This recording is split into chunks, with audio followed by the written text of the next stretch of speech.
Ja, dober dan. Danes v bistvu se začenja ta uradni del, tako kot smo imeli v planu. Seveda fantje, ki so bili prej na razpolago, so trenirali že v Kranju, so opravili del priprav v Kranju, zdaj smo bili nekaj časa v Ljubljani. No, zdaj se je začela ta uraden del. Mene veseli, da tako kot sem si želel nekako, da naši reprezentanti čim dlje igrajo, nekateri še igrajo. Tako da v bistvu se bojo priključevali, ko bojo končali, ampak jedro reprezentance je zdaj tukaj. Do Poljske pride še Podrekar, potem pa mislim, da te 3 tekme odigramo v tem sestavu več ali manj, kot smo tukaj. Tudi Edo Trglav se bo priključil v četrtek, na isti dan, kot mi prihajamo. Tudi on je končal ta vikend, si tudi zasluži nekaj počitka. In fantje so pa tako in tako že delali z obema in z Andrejem in z Gorazdom in z Juretom, tako da mislim, da so že navajeni in tudi s selektorjem so stalno v kontaktu, tako da mislim, da te 3 dni bojo imeli nekako še super treninge in potem pa 3 tekme, v bistvu 2 tekme s Poljaki, 24. in 25. in 28. s Kazahstanci. Ja, prvo, lep pozdrav vsem.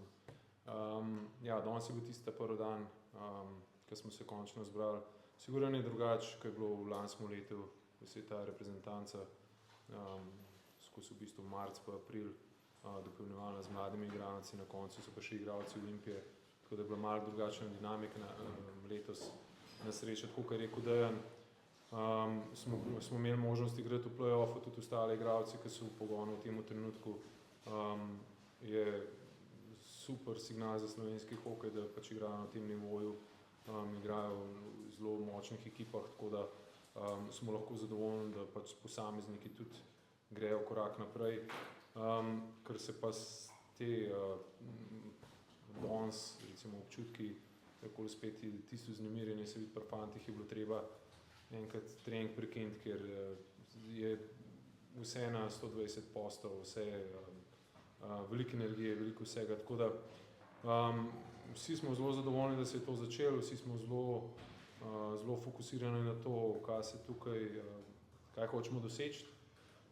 Vsi vemo, da lansko leto je bila sezona uspešna, lepo smo zaključili ta cikel, letos spet ena nova zgodba, veliko smo se naučili lansko leto. Bom rekel, da smo bili, te priprave so bile malo drugačne, ampak ko smo prišli na svetovno prvenstvo, smo se pa naučili to, da v bistvu treba biti potrpežljiv, imeti v glavi to, da na koncu zgubiš, dobro igraš, zgubiš proti Finski 8-9 golov, da je treba skozi to prvenstvo iti zelo mentalno močno. In jaz mislim, da to smo se naučili, da nas nobena stvar ne sme premakniti in to bomo pač, sigurno bo poudarek na tej psihološki, ne samo fizični pripravi, da bomo ta prvenstvo lahko zaključili v res najboljši možni meri. Jedro imate zdaj že zbrano, na koga še računate v tistih, ki še igrajo tudi? Ja, trenutno jih je v bistvu na tistem širšem seznamu, ki jih še ni tukaj, jih je v bistvu še 6. Tukaj je rekel, Podrekar pride v sredo, drugače pa pač v play-offu še vedno igrajo Terek, Tičar, Žeželj, Goličič, Rep, Dukarič. To so vsi igralci, ki so na širšem seznamu, ko v bistvu lahko na njih tudi računamo. Pintarič je njegova zgodba za reprezentanco končana. Edo je že omenil, sam je to zdaj trjeno, se veš? V tem trenutku se tega nismo skladali. Okay. Šla sem sam na hitro, kaj pa Podlipnik, kaj pa je z njim, je... Ni bil na seznamu. Ni bil na seznamu. Macuh, poškodovan? On ima zelo težko sezono, mislim, da zdaj drugič zapored že s temi pretresom možganov, tako da z njimi govoril Edo, sta se odločila pač, da ga v letošnjem letu ne bomo klicali. Gledala sem, da tele polfinale, finale, recimo Finska je zelo zanimiva, če Terek pride v finale, se je zadnja možna tekma ful se zavleče, ne? Je 13. maj, mislim, da zadnji datum. Razmišljate, je on, ste na vizi z njim, se boste pol pogovarjali, vi pa začnete 16. torej 3 dni zatem. Na vezi z njim je Edo, pa tudi do neke mere verjetno.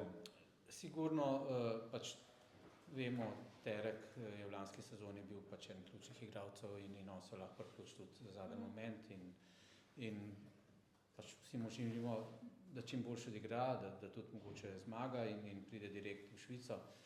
Jaz mislim, da kar se njega tiče, da je sigurno zraven, kar se tiče Žežlja, sem v kontaktu z njegovim GM-om, tudi on je tam pač malo manj igrano, je 14. napadalec, ampak vseeno je rekel, da ne bi radi riskirali, če pride do kakšnih poškodb, da ga bi vključili v kader, ampak če bo videl, ko bo videl, da enkrat pa ne bo več igral tam, ga bojo takoj poslali k nam na priprave in bo imel pač možnost se tudi tukaj dokazati. Tako da pač računamo še na vse te igralce do zadnjega. No. Normalno pa se pa trenerski štab, zdaj tam na čelu, se bo odločil, kako in kaj naprej. Ravno trenerski štab, kako je pa Klemen Mohorič? Tudi on je isto, on ima lahko tudi zelo delač gre in bo zaključil tudi tam nekje, ampak tudi z njemu je dogovorjen, da takoj, ko konča, pride in se priključi reprezentanci. Kako je z vratarji, kakšen je zdaj status Horak, vemo, da je bilo časa poškodovan, mislim, da je šele isto vračane, kako je z njim, oziroma kako je sploh z vratarji? Ja, trenutno je Hori še tako, da pač gre iz dneva v dan. Njegova poškodba pač ja, malo dlje je trajala, kot je bilo predviden. Tako da v bistvu on gre iz dneva v dan, videl, kako gre, z nami gre tudi na Poljsko, tako da bo priključen ekipi, da bo na ledu, da bo delal fizioterapijo, vse stvari, ki pač temu pritičejo, tako da bomo videli, kako bo.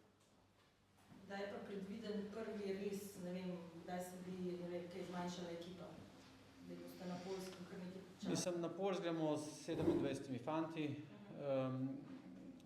potem pa odvisno, kot smo prej videli, še nekateri igrajo v klubih, mi imamo še 9. imamo zadnjo tekmo, kakšni bojo še takrat dobili verjetno možnost, da odigrajo, da se dokažejo.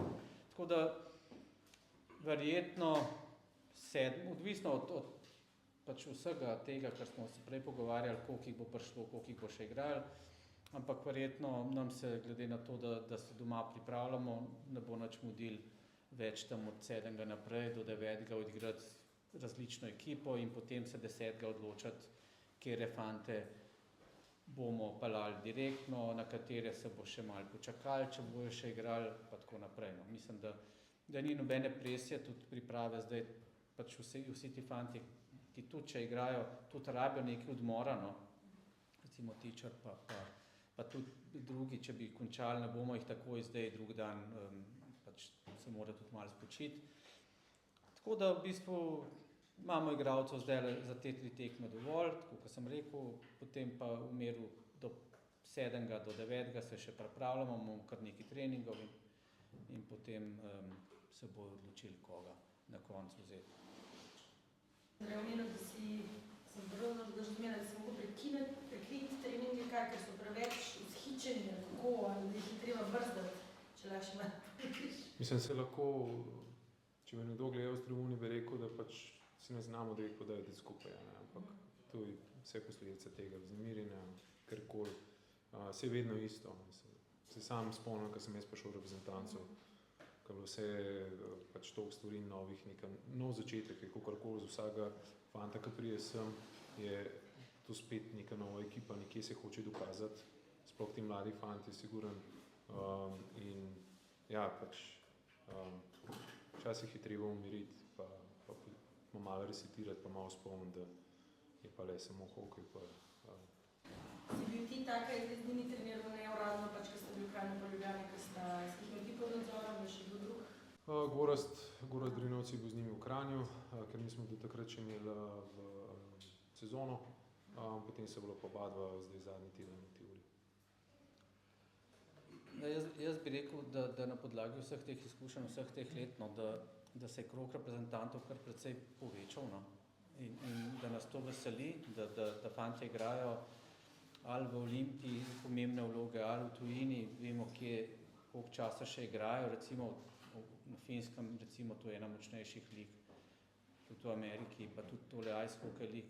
Pač nas veseli, da ima selektor na koncu res, ali pa da igralci, zato tudi je želja toliko velika, ker pač nekateri pač žal ne bojo šli na koncu, ker pač mest je samo toliko, ampak imamo pa zdaj pač toliko fantov, da je tudi za selektorja pa za trenerski štab, da se borijo, da kdo bo zraven, vsem imamo željo in starejših in mlajših, da se priključujejo, tako da je to dobro, no?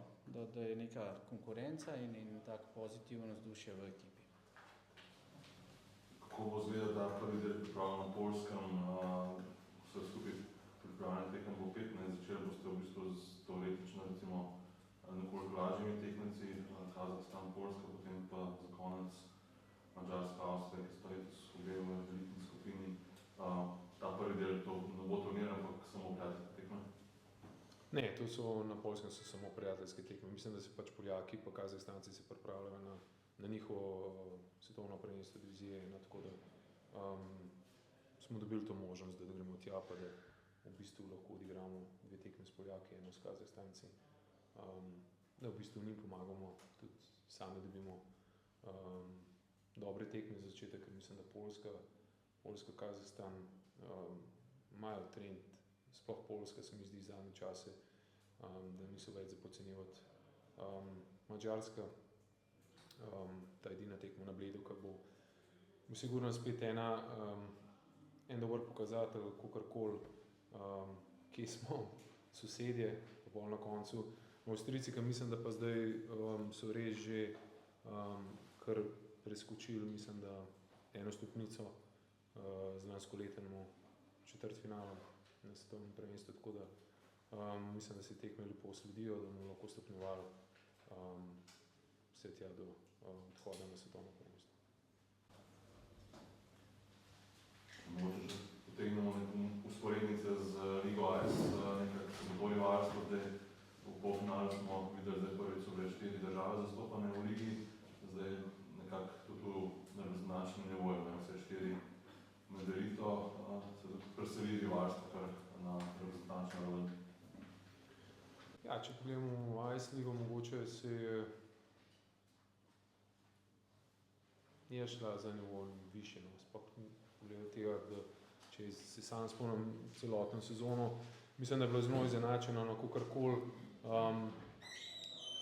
Določene ekipe so prihajale v ta pravo formo, v pravem času, tako da pač, ne vem, Fehervar z 10. mesta pride v polfinale. Jaz mislim, da pač nekako ni bil naključje, ampak to, da je ta liga v tej regiji, da so vse 4 reprezentance tudi del A skupine, je mogoče ena taka dobra stvar za ves ta hokej v tej regiji.